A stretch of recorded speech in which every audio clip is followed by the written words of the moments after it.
Love the Lord your God with all your heart, with all your soul, and with all your mind. This is the first and greatest commandment.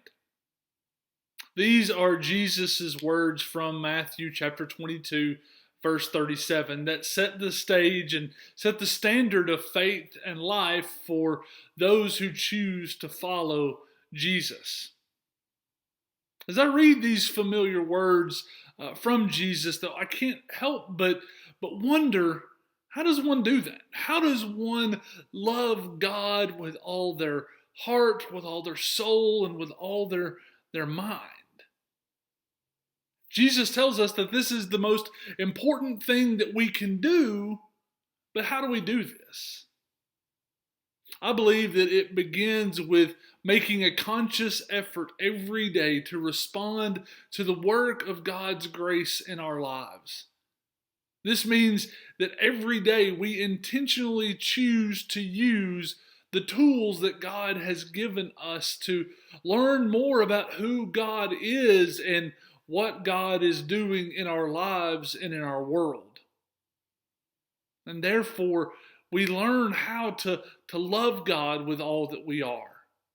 We use the tools of reading and studying Scripture and prayer, accountability from other Christians. We use worship and service to accomplish these things. As this new year is getting started, I would encourage you to find ways to connect with God, so that we are inspired to love God with all that we are, so that we ultimately can love our neighbors the way God intended as well.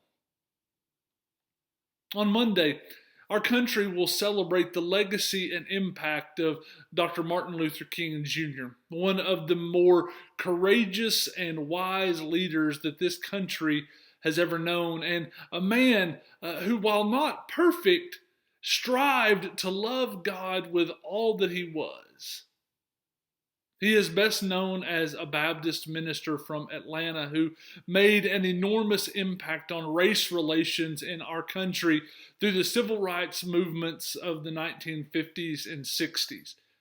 He helped end legal segregation in our country and worked toward creating the Civil Rights Act of 1965. It was these efforts that spurred him on to the Nobel Peace Prize in 1964, among many other rewards that he received.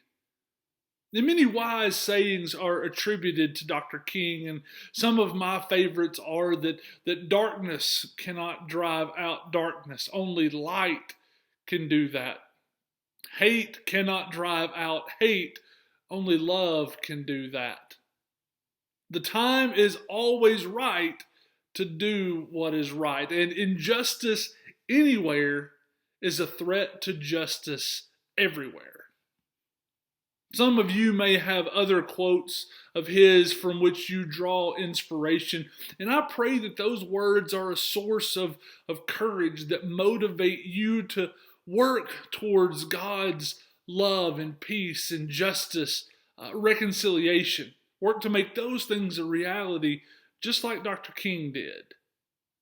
Though he said many wise and valuable things, my favorite quote of Dr. King's is this: that we must learn to live together as brothers and sisters, or perish together as fools. Now, these are undoubtedly some strong words, but he was speaking at a time that needed strong but compassionate and unifying words to overcome division in our country. A country that God dearly loves. And one of the things that stands out to me most about Dr. King is the way he consistently lifted up a higher, better way of living founded in the words and the themes of Scriptures. He doesn't explicitly name those who disagreed with him. He doesn't call them names or even diminish the image of God within them. But he still found a way to call for a better, more just, more Christ-like way of living. It was in his closeness with God that he found the wisdom and courage that he needed to be an instrument of God's grace and justice in our world. Now, my hope for us is that the words of Dr. King will echo in our hearts, and his example will inspire us. Inspire us to love God with all our heart, with all our soul, and with all our mind. And that this will inspire us as those who still live in a world of injustice and conflict, to work toward making God's way of doing things a reality on earth as it is in heaven. But I hope you all are doing well. I hope everyone is staying safe and healthy. But if you need anything, by all means, please don't hesitate to reach out to us, and we will help in whatever way that we can.